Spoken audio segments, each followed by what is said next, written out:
Recording in progress कह रहा हूँ। ठीक है।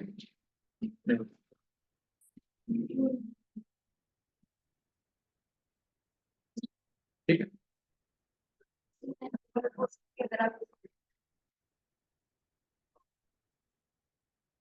ठीक है जी, शुरू करें। तो बात करता है कि ब्रीदिंग सप्लाइज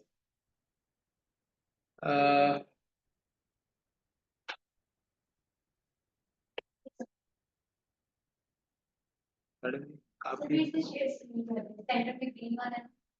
अच्छा, ये मैं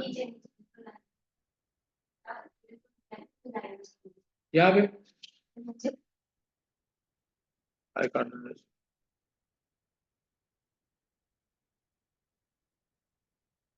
अच्छा, क्लियर हो तो तो मैंने नहीं किया, ये बस आ गया, इसको ऊपर करने के चक्कर में आ गया।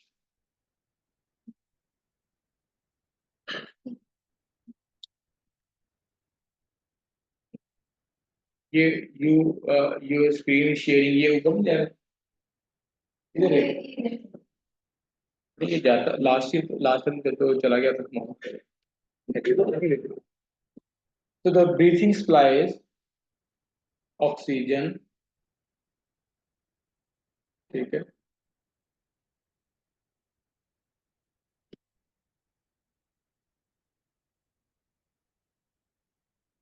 ये मैटर प्रॉब्लम।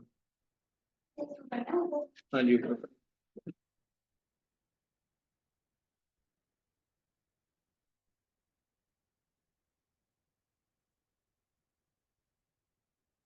तो चला गया।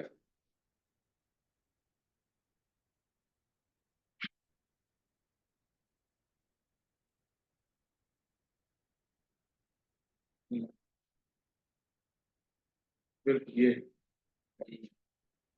थोड़ा हमें भी सिखा दी तो हम भी सीख लें।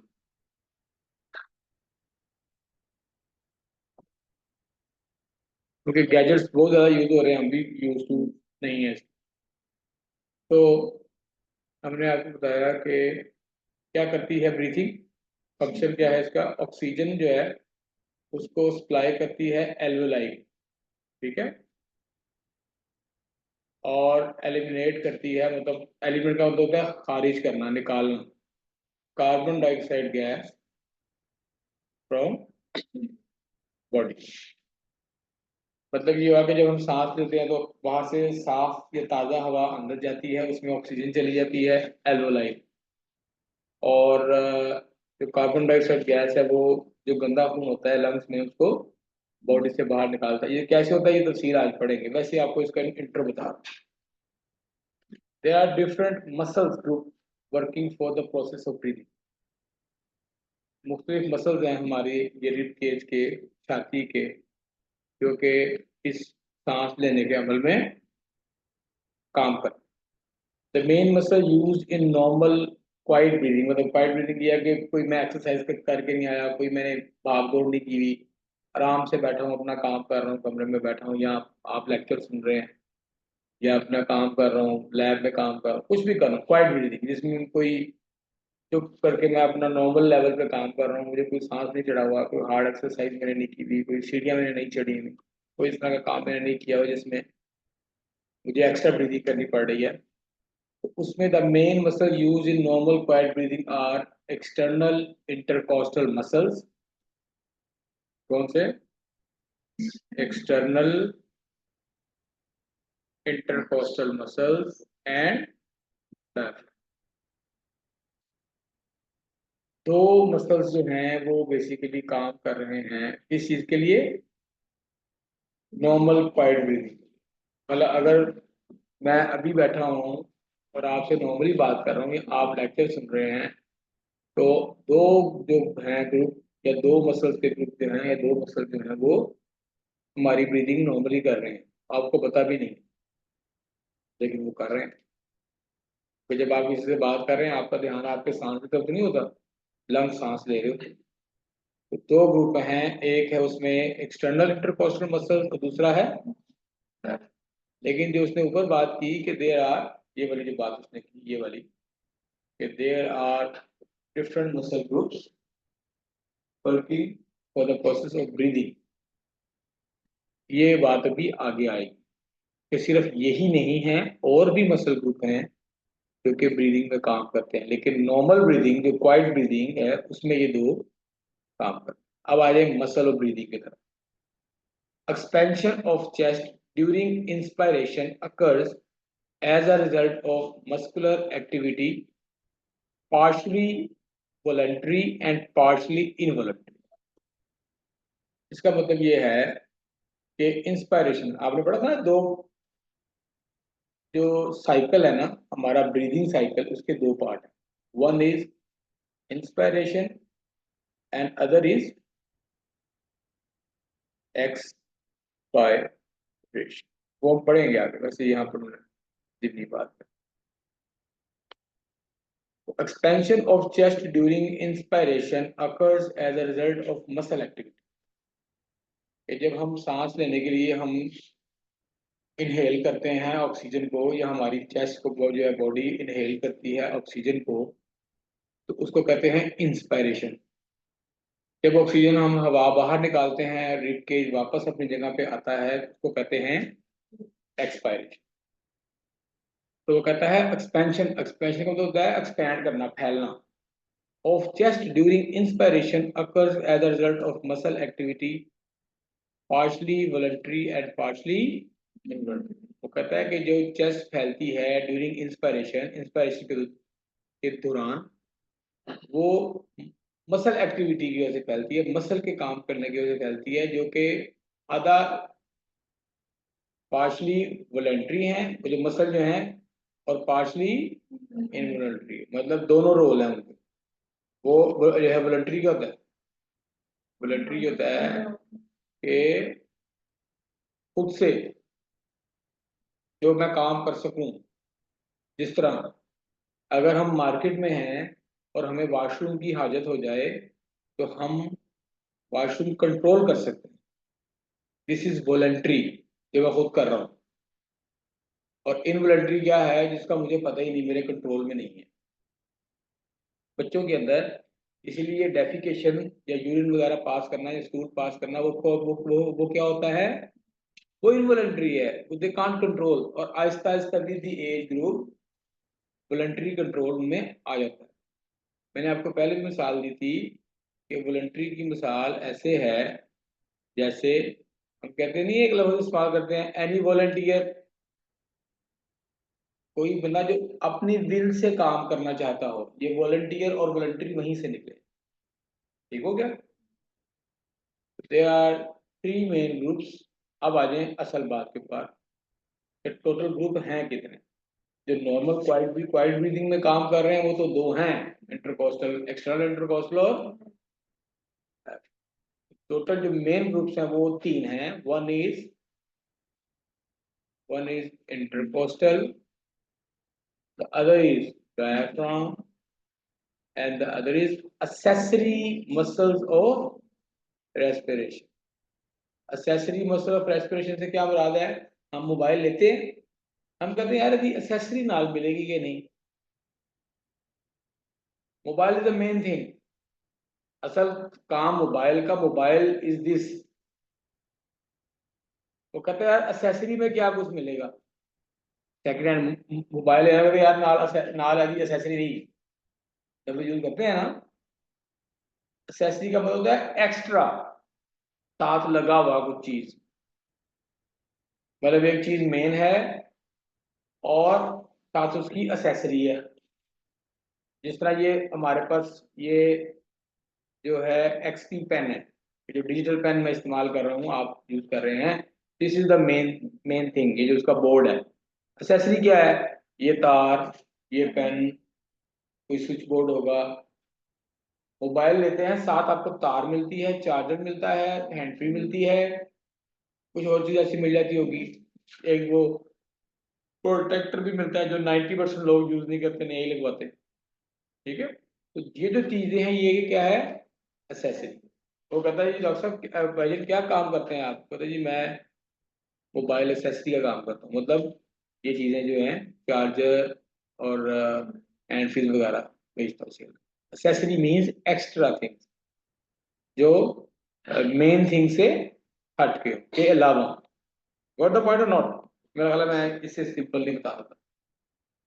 अब आ जाते हैं during inspiration the external intercostal muscle and diaphragm contract simultaneously. Simultaneous का मतलब होता है इकट्ठे, ठीक है, इकट्ठे, एक साथ। enlarging the thoracic cavity in all direction, ठीक हो गया, from back to front, ठीक है, side to side, top to bottom. अगर ये आपकी रिब केज है, वेरी पूरा ड्राइंग, ये आपकी छाती है, मैंने अपनी छाती बनाई, बनाने की कोशिश की। तो वो कहता है कि ड्यूरिंग इंस्पायरेशन, मतलब नॉर्मल जब आप सब लोग बैठे हुए हैं और आप मेरा लेक्चर सुन रहे हैं, तो इस दौरान आपकी रिब केज क्या कर रही है कि जब आप सांस अंदर खींचते हैं ड्यूरिंग इंस्पायरेशन, हाँ जी, कौन से मसल काम करते हैं इंस्पायरेशन में? शाबाश, एक्सटर्नल इंटरकोस्टल एंड, ये क्या करती है? कॉन्ट्रैक्ट करती है, फंक्शन करती है, कॉन्ट्रैक्ट करती है, अकड़ती है। ये जो मसल मैंने कहा था, ये मसल की रिलैक्सेशन फॉर्म है, ये बाइसेप की, और ये इसकी क्या फॉर्म है? कॉन्ट्रैक्शन। जब ये काम, जब मैं कोई चीज उठाऊंगा, बाल्टी वगैरह या वजन, तो मेरा ये जो बाइसेप है, ये जो मेरा, जिसको उर्दू में हम डोला कहते हैं, इसको, ये क्या करता है? ये कॉन्ट्रैक्ट करता है। जब उठाने के लिए इसको कॉन्ट्रैक्ट करना पड़ेगा ना, तो ये इसकी इसको कहते हैं कंट्रैक्शन, और जब ये रिलैक्स होता है तो इसको कहते हैं रिलैक्सेशन। तो ये जो दो मसल्स मैंने नाम लिए, external intercostal muscle and diaphragm, ये कॉन्ट्रैक्ट करती है, सिकुड़ती है। इसके सिकुड़ने से क्या होता है? इकट्ठी होती है इसके, और ये एक साथ काम करते हैं, इंटरकोस्टल डायफ्राम, अल्लाह ताला ने ऐसा निजाम। तो इससे क्या होता है कि थोरेसिक कैविटी बड़ी हो जाती है। लुक एट माई चेस्ट, अंधेरा है, नजर नहीं आ रहा, आप खुद करके देखें। जब आप इनहेल करते हैं तो आप यहाँ हाथ रखें अपनी छाती के ऊपर, दोनों दोनों तरफ पसलियों के ऊपर, तो यू विल फील कि ये ऐसे भी बढ़ रही है, और ऐसे भी बढ़ रही है, ऐसे भी बढ़ रही है, और ऊपर भी जा रही है। मतलब यही बात ये कर रहा है कि when during inspiration the external intercostal muscle and the diaphragm contract simultaneously enlarging thoracic cavity in all direction means back to front, back to front, ठीक है, इस डायरेक्शन में भी बढ़ रही है, साइड टू साइड, मतलब साइड टू साइड का मतलब है कि ऐसे भी बढ़ रही है, side to side, back to front भी बढ़ रही है, एंड टॉप टू बॉटम भी बढ़ रही है, ठीक है। टॉप टू बॉटम भी, टॉप टू बॉटम थोड़ा सा आपको अंदाजा करना मुश्किल होता है, फिर आपको ये अपर चेस्ट अपर जाते हुए फील होती है, ये वाला हिस्सा आपको लगेगा चेस्ट ऊपर जा रही है। लेकिन यहाँ से जो नीचे डायफ्राम है, जो मैंने कहा, आपको बताया था कि यहाँ पे जो डायफ्राम होता है, पर्दा होता है, ये जब कॉन्ट्रैक्ट करता है तो ये डाउनवर्ड मूव करता है, डाउनवर्ड मूव करता है, जिसकी वजह से क्या होगा? ये चेस्ट लंबी होगी, ठीक हो गई। अब हम इंडिविजुअली इन मसल ग्रुप्स को पढ़ते हैं। Number one is intercostal muscles. तो अगर पसलियों का स्ट्रक्चर देखा जाए, मैं इस प्रेजेंटेशन में डायग्राम नहीं ऐड कर सका, लेकिन इस कंप्यूटर में है, मैं आपको इसके साथ दिखा भी सकता हूँ कि, तो हम अगर नहीं छोड़, डिस्कार्ड कर सकते हैं। ये आपसे आपसे पढ़ा जा रहा है, ठीक है। मैं आपको, हम यहाँ नेट भी है, नेट से खोल के दे सकते हैं बात। रीड के टोटल हमारे पास कितनी बोन्स होती हैं? हाँ बताइए जी। अच्छा, ये नहीं हो रहा, अच्छा,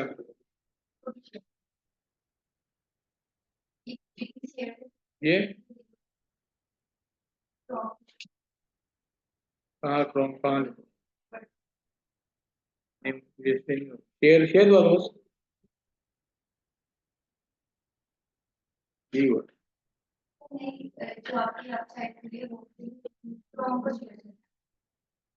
यही बोलिए। अब आ गई नजर आ रही।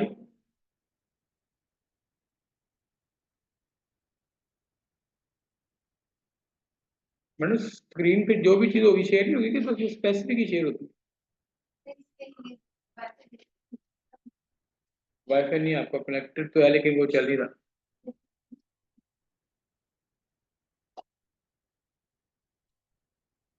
नेट क्लास में भी साइट में मसला हो, फिर एक तस्वीर बच्चों को आगे।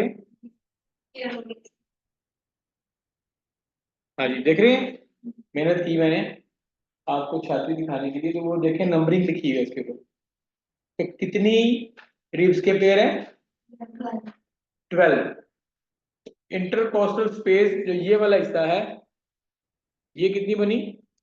दो और तीन के दरमियान जो स्पेस बन रही है, ये कितनी होंगी? अगर 12 रिब्स हैं, नहीं 11, 11 स्पेसिस बनेगी। सिर्फ ये कॉन्सेप्ट देने के लिए मैंने आज इतनी थोड़ी सी मेहनत की है। आप वही आ रहा है, चल ठीक हो गया जी, बात समझ लगी। तो वो इंटरकोस्टल मसल्स जो हैं, वो इंटरकोस्टल स्पेस में होते हैं। जो आपने अभी देखे 12 रिब्स हैं और दो रिब्स के दरमियान जो स्पेस है उसको कहते हैं इंटरकोस्टल स्पेस।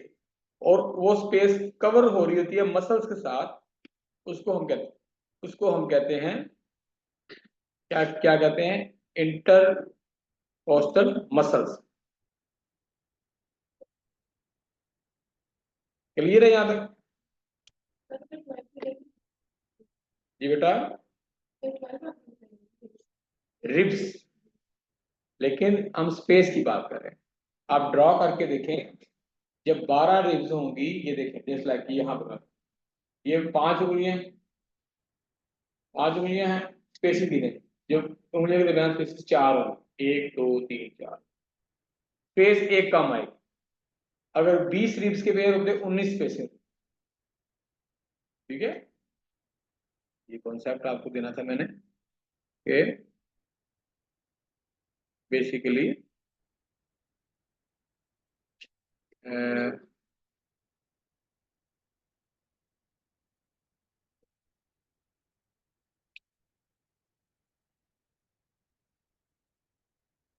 ठीक है। तो कितने पेयर्स हो गए, ये एमसीक्यू क्वेश्चन आ सकता है। अच्छा थोड़ा सा मैं बता दूं आपको, जो पैटर्न है ना आपका, उसमें एमसीक्यूज भी हैं, शॉर्ट ऐसे क्वेश्चन भी हैं। ये मुझे कुछ पता, अभी हम अभी वैसे क्लियरिटी नहीं है क्योंकि कुछ पैटर्न चेंज करने की बात करें कि जो पुराना पैटर्न चल रहा है उसमें एमसीक्यूज भी हैं और शॉर्ट ऐसे क्वेश्चन भी हैं, लॉन्ग भी होते हैं। तीनों पैटर्न में आपका कुछ 12 जा रहा हूँ आपको। 11 पेयर्स ऑफ इंटरकोस्टल मसल्स, ठीक है, अरेंजिंग इन 2 लेयर्स। 2 लेयर्स में ये अरेंज होते हैं। One is external and the other is internal. External नाम से पता चल रहा है बाहर, इंटरनल नाम से पता लग रहा है अंदर। एक्सटर्नल बाहर और बाहर अंदर, ठीक हो गया। तो ये हमारी, आप फील करें जब आपकी दो रिब्स के दरमियान जो स्पेस है इसको इंटरकोस्टल स्पेस कहते हैं। इसमें ये मसल्स का, बस ये जो इंटरकोस्टल मसल है यहाँ हो, यहाँ से लेके यहाँ तक, इनको हम कहते हैं, इनको मजीद दो हिस्सों में डिवाइड करते हैं, एक्सटर्नल बाहर। मतलब मीन्स कि ये यहाँ पर जो मसल है 2 लेयर्स में होंगे, एक बाहर वाली लेयर और एक अंदर वाली लेयर। The intercostal muscles are stimulated to contract by the intercostal nerve. तो ऊपर से जो है ब्रेन से जो सिग्नल आना है जिसने इनको कहना है कि भाई अब कॉन्ट्रैक्ट करो मसल्स को, तो वो जो नर्व्स आती हैं उनको कहते हैं इंटरकोस्टल नर्व। ये नर्व्स जो है, नर्वस सिस्टम जब पढ़ेंगे तब आपका कॉन्सेप्ट क्लियर होगा कि नर्व सप्लाई क्या होती है, बॉडी में कैसे कैसे जाती है। यहाँ समझने के लिए बस आपने ये याद रख लेना है कि ये जो इंटरकोस्टल मसल्स हैं, इनकी जो नर्व सप्लाई है that is coming through intercostal nerves. अब आ जाए external intercostal muscles. They are involve in, मैंने पहले भी बताया किसमें इन्वॉल्व है, इंस्पायरेशन में। ये मेरे इंटरकोस्टल काम किए, ठीक है। अब जब वहां बात की थी कि पार्शली वॉलंटरी है पार्शली इनवॉलंटरी, वो अब आप खुद एक एक्सरसाइज करें छोटी सी। एक तो देखें आप तकरीबन आधे घंटे से लेक्चर सुन रहे हैं और सांस ले रहे हैं, ये है इनवॉलंटरी, कोई कंट्रोल नहीं, मुझे सुन रहे हैं, सांस की तरफ कोई ख्याल नहीं है, ठीक है। अब आप गहरी गहरी सांस लें, मैं आपको कमांड देता हूँ गहरी सांस लें, ये सांस ली, ये मेरा अपना कंट्रोल है। कहाँ कोई मसल किए हैं इंस्पायरेशन में, इंटरकोस्टल और डायफ्राम, ठीक है, लेकिन मेरा उसके ऊपर कंट्रोल भी है। इसलिए कहा कि ये आधा इसके ऊपर पार्शली कंट्रोल है और आधा जो है इस पे वॉलंटरी कंट्रोल है, और आधा मतलब दोनों कंट्रोल है। आप उसको कंट्रोल भी कर सकती हैं और विदाउट कंट्रोल भी ये हो सकता। अब आ जाए external intercostal muscle, they are involve in inspiration, the first rib is fix, ठीक है, पहली रिब जो है ना वो फिक्स होती है, वो मूव नहीं करती। देन द एक्सटर्नल यहाँ पे होती है, ये जो हमें जो जिसको हम ब्यूटी बोन कहते हैं इसके नीचे होती है, ये जो क्लेविकल है, ये जो है ना ये जो आपको ये जो बोन नजर आती है, ठीक है, साथ गर्दन के नीचे सीधी, ये क्लेविकल है, इसके नीचे जो होती है ना वो फर्स्ट रिब होती है, ये फिक्स होती है, ये मूव नहीं करती। When the external intercostal muscles contract, ठीक है, जब ये एक्सटर्नल इंटरकॉस्टल मसल कॉन्ट्रैक्ट करते हैं, मतलब काम करते हैं, इकट्ठे होते हैं, they pull all the other ribs toward the first rib, ऊपर की तरफ रिब्स को खींचने की कोशिश करते हैं। जब वो रिब केज की शेप ऐसी है कि जब वो ऊपर खींचने की कोशिश करते हैं, तो ये ऊपर तो आते ही है, रिब केज ऊपर तो आते ही है, लेकिन थोड़ा सा आउटवर्ड मूव भी करते हैं, की शेप ऐसी है। मतलब ये देखिए, ये मेरा अगर आप साइड से देख रहे हैं, ये ऊपर तो आता है लेकिन थोड़ा सा आगे की तरफ भी मूव करता है, मतलब from back to front space इससे बढ़ जाती है। लेकिन फर्स्ट रिब जो है वो फिक्स होती है, वो मूव नहीं करती, तमाम ribs toward the first rib move करती है, क्योंकि नीचे से ऊपर की तरफ मूवमेंट होती है। The rib cage moves as a unit, ये जो हमारा रिब केज है, इसको जो हमारा पसलियों का पिंजरा है जिसके अंदर लंग्स और हार्ट है, इसको रिब केज कहते हैं। केज मीन पिंजरा, वेरी गुड, पेज मीन जो है ना पिंजरा, तो उसको कहते हैं रिब केज। और the rib cage moves as a unit, rib cage move करता है एज अ यूनिट, एक यूनिट के तौर पर काम करता है, अपवर्ड ऊपर की जानिब, एंड आउटवर्ड, ये मैंने बात पहले की कि ऊपर भी आएगा और आउटवर्ड मूव करेगा, एनलार्जिंग द थोरैसिक कैविटी, जो इस रिब केज के अंदर जो एक कैविटी है, जो खाली जगह है, उसमें उससे स्पेस क्या होगी, बढ़ जाएगी, ऊपर मूव करेगा और बाहर की तरफ मूव करेगा, तो स्पेस क्या होगी इसके अंदर, बढ़ जाएगी। जो स्पेस अंदर बढ़ जाएगी तो बाहर से जो एयर जा रही है उसको जगह मिल जाएगी अपनी जगह बनाने की। The internal intercostal muscle, external की बात कर ली, और ये जो इंटरनल इंटरकॉस्टल मसल हैं are used when expiration become active. मैं सीढ़ियाँ चढ़ रहा हूँ और मुझे जल्दी जल्दी से सांस लेना है, नॉर्मल में एक्सपिरेशन में कोई मसल इस्तेमाल नहीं हो रहा, आप बैठे हैं सिर्फ दो मसल यूज हो रहे हैं, मेरा लेक्चर सुन रहे हैं सिर्फ दो मसल यूज हो रहे हैं, कौन से, एक्सटर्नल इंटरकॉस्टल और डायफ्राम, नो बस, बाकी सब मसल सोए हुए हैं। ये इंटरनल इंटरकॉस्टल मसल तब एक्टिव होंगे जब आपकी एक्सपायरेशन, जब हवा को जो है सांस को बॉडी से बाहर निकालना है एक्टिवली, तेजी से, लाइक ड्यूरिंग एक्सरसाइज, ठीक हो गया। कैसे वो बाद में भी करते हैं। फिर आगे आ जाए diaphragm. Diaphragm is a Doom shape, Doom क्या होता है, वेरी गुड, कौन बोला है यार, वो पढ़े लिखे बच्चे। Doom is just like this, ये देखें, जस्ट लाइक दिस, ठीक है। वो भी अब नेट भी पढ़ेंगे तो, बल्कि आपने देखी होगी तस्वीर, मजीद आपको दिखा दें। मैडम वो कह रहा है रनिंग आउट ऑफ टाइम।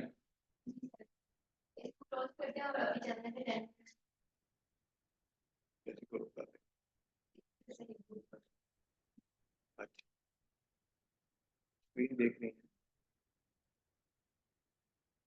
चल। तो वो कहता है कि डायफ्राम इज बेसिकली किस शेप का होता है, गुंबदनुमा मसल स्ट्रक्चर है।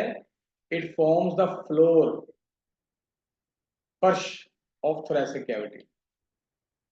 ये जो हमारी थोरेसिक कैविटी है, रिब केज है, यहाँ पे अगर होगा तो इसका क्या बनाएगा, फर्श बनाएगा ना, इसका फर्श बनाता है और सेपरेट करता है, अलग अलग करता है थोरेसिक एंड एब्डोमिनल कैविटी, हमारे पेट की कैविटी को, कैविटी मीन्स खाली जगह, कोई भी स्पेस को कैविटी कहते हैं। बाय डेफिनेशन ये हमारा कमरा भी एक कैविटी है, साथ वाला कमरा एक अलग कैविटी है। तो अगर ये थोरेसिक कैविटी है और साथ वाला कमरा जो है एब्डोमिनल कैविटी है, तो ये क्या हुआ, ये वाली दीवार क्या हुई, डायफ्राम। डायफ्राम सेपरेट करता है थोरेसिक कैविटी को एब्डोमिनल कैविटी के साथ। इमेजिन करें बंदा लेटा हुआ है, मतलब खड़ा होगा तो फिर तो ऊपर नीचे होगा ना, लेटा होगा तो मैं लेट हूँ तो ये साइड टू साइड आ जाए। ये डायफ्राम है, ये थोरेसिक कैविटी है, वो बंद है। ठीक हो गया, समझाने के लिए बता दी कि डायफ्राम सेपरेट करता है जो है थोरेसिक कैविटी को एब्डोमिनल कैविटी के साथ। इट कंसिस्ट ऑफ का मतलब जो है ना, लफ्ज मेडिकल में बहुत ज्यादा आता है। कंसिस्ट ऑफ का मतलब है शाम, मतलब मुश्तमिल होना, मुश्तमिल होना, मुश्तमिल होना। मतलब अगर कोई चीज चार पांच चीजों से मिलके बनी है, लाइक दीवार है, मुख्तलिफ अस्सलाम ईंटों वालेकुम से। Ma'am.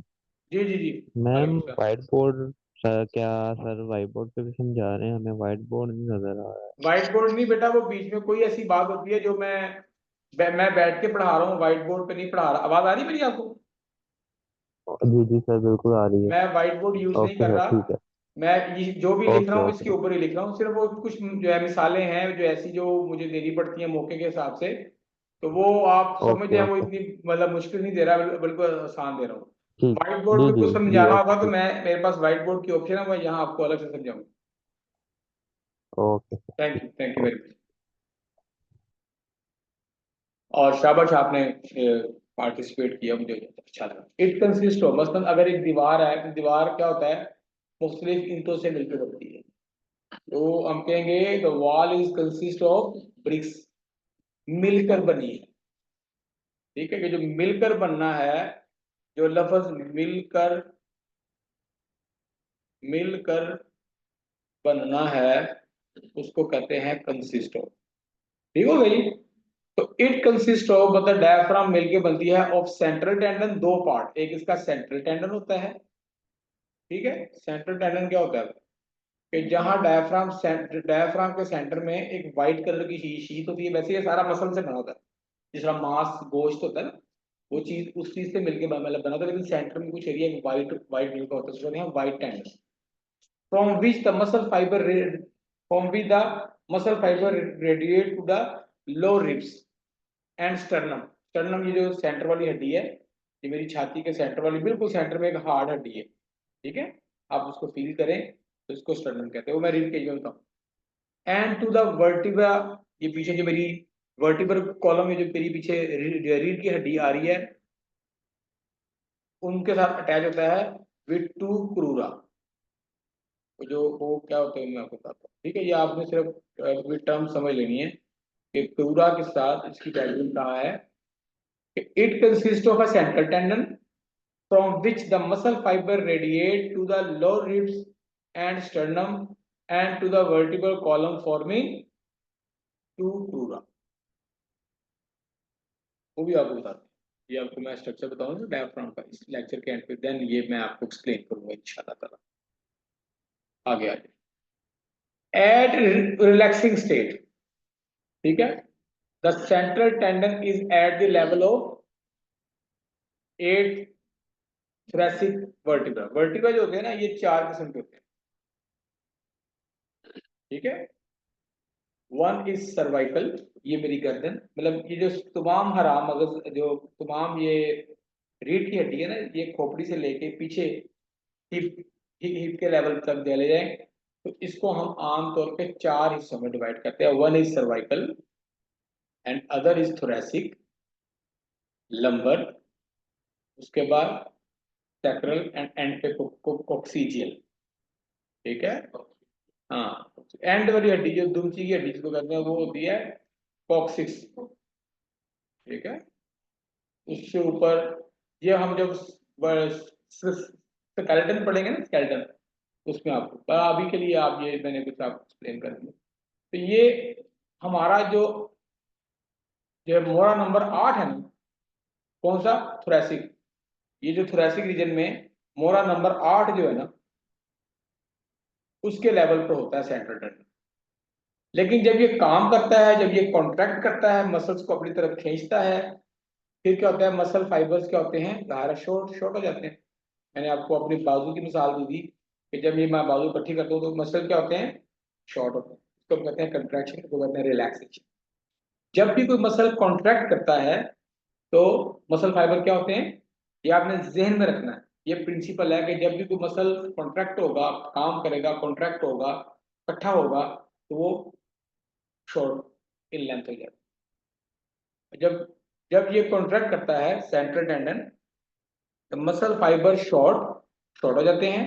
The central tendon is pulled downward, ठीक है। तो अगर यहाँ पे है T8 के लेवल पे, तो ये T9 के लेवल पे चला जाएगा। इससे क्या होगा, वंस अगेन एक ही काम होना है, थोरेसिक कैविटी की स्पेस बढ़ेगी। जब थोरेसिक कैविटी की स्पेस बढ़ेगी तो बाहर से एयर अंदर चलेगी। The central tendon is pulled downward to the level of 9, 8 से 9 लेवल पे चला गया कॉन्ट्रैक्शन की वजह से। तो क्या हो गया, जब डाउनवर्ड गया तो उससे क्या हुआ, इंट्रा थोरेसिक स्पेस जो है वो बढ़ गई और एयर को जगह मिल गई कि वो बाहर से लंग्स में आ जाए। और तीसरा काम क्या होता है, लेंथनिंग ऑफ थोरेसिक में बता दिया कि जब वो नीचे जाएगा डायफ्राम से T8 से, जब वो T9 में जाएगा, तो जो लेंथनिंग ऑफ थोरेसिक कैविटी होगी, जब लेंथनिंग ऑफ थोरेसिक कैविटी होगी तो एयर को स्पेस मिलेगी। समझ आ रही है ना। आज तो मेरा ख्याल आपको तो रह नहीं गई कसर, कसर है तस्वीरों की, वो भी इंशाल्लाह नेक्स्ट टाइम निकल आएगी। एक आध प्रेजेंटेशन में मैं डाल सकूँ, बाकी उम्मीद नहीं डाल सका, वो नेट के साथ आपको एंड पे दिखाता दूंगा। मैंने याद रखना है आपने मुझे, मैंने डायफ्राम की आपको एनाटॉमी भी बता दी। अच्छा जी, जब ये सारे काम आपने देखे, इंटरकोस्टल मसल ने मूव किया या डायफ्राम ने मूव किया, उसने क्या किया, कॉन्ट्रैक्ट हुआ तो डायफ्राम डाउनवर्ड मूव हुआ, उससे क्या हुआ, this decrease the pressure in the thoracic cavity. कैसे प्रेशर मूव किया, अब आप समझें। ये लंग्स थे, ठीक है। जब रिब केज ये बाहर, रिब केज आ गया, जब रिब केज बाहर मूव किया, नीचे की तरफ मूवमेंट हुई डायफ्राम की और आउटवर्ड भी आया, तो थोरेसिक कैविटी के अंदर स्पेस बन गई, ज्यादा स्पेस ज्यादा बन गई। जब क्योंकि ये यहाँ पर होता है प्लूरा, बताया था लंग्स के और ये जो रिब केज है उसके दरमियान क्या होता है, प्लूरा। प्लूरा की 2 टाइप है, one is visceral and other is parietal. जो पैराइटल है वो अटैच होती है रिब केज के साथ, जो विजरल है वो अटैच होती है लंग्स। जब रिब केज बाहर मूव करेगा तो वो पैराइटल जो है प्लूरा को भी बाहर ले आएगा। जब वो उसको बाहर की तरफ खींचेगा तो अंदर से जो विजरल प्लूरा है वो भी बाहर आएगा। और विजरल जो है प्लूरा जो है वो लंग के साथ अटैच होता है, लंग के साथ, फेफड़े के साथ, तो वो फेफड़े को एक्सपैंड कर देगा। फेफड़े को भी साथ थोड़ा सा खोल देगा। जब फेफड़ा खुलेगा तो जो फेफड़े के अंदर प्रेशर है, फेफड़े के अंदर प्रेशर है वो क्या होगा, डिक्रीज होगा। कैसे डिक्रीज होगा, क्योंकि वॉल्यूम बढ़ गया। इस समझ लें, यहाँ पे आपको समझ लगेगी।